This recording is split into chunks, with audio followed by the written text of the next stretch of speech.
Mr. Panetta is recognized to strike the last word.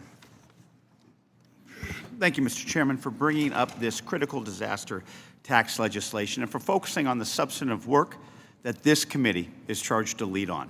I specifically want to thank my friend Greg Stubbe for pushing this tax relief bill for victims of natural disasters. While I know that he has been a very, very strong supporter of victims of Hurricane Ian, I am grateful that today we are taking care of all of those who need relief. In my district on the Central Coast of California, it has experienced more than its share of disasters. The CZU complex fire in 2020 burned more than 80,000 acres and destroyed 700 structures just in Santa Cruz County alone. It was one of the most destructive fires in our state's history and the biggest in Santa Cruz County.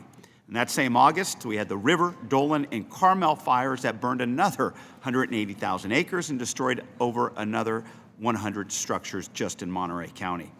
In a bipartisan fashion, though, this committee, led by Select Revenue Measures Chairman Thompson, made sure that we provided tax relief for victims of these fires and all recent disasters.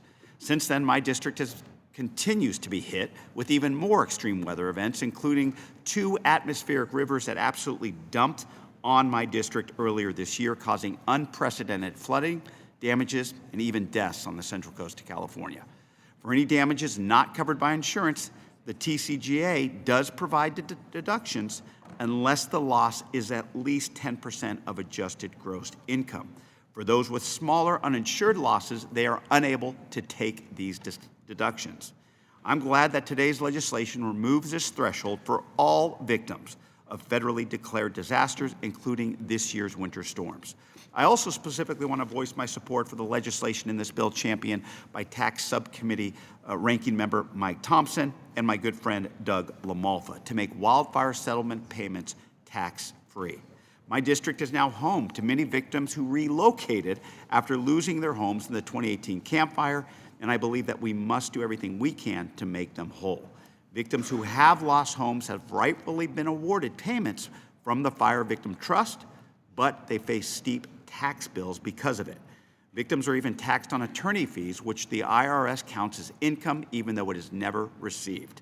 Today, we're doing the right thing by making sure that these payments would not be taxed. These victims have been through too much, and they need to focus on rebuilding their lives free from additional tax burdens. I'm proud to support this legislation, and I urge my colleagues to support it as well.